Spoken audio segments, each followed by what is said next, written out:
Մենք խմբագրությունում այսպես չգրված օրենքներ ունենք, ու դրանցից մեկն այն է, որ մենք ամբողջությամբ արհեստական բանականությամբ գեներացված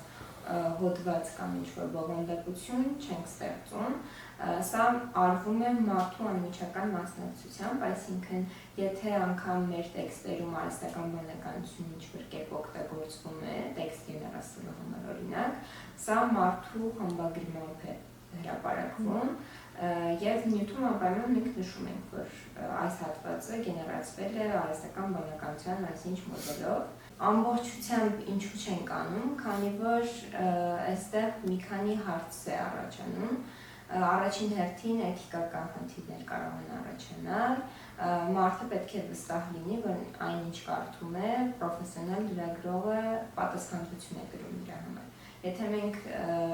ասում ենք, որ սա արհեստական բանականությունն է ստեղծել, գուցե այսպես տպավորություն լինի, որ պատասխանատվությունը դնում ենք արհեստական բանականության վրա։ Դրա համար մենք ունենք այսպես չգրված օրենքը, որ մարդու մասնակցությունը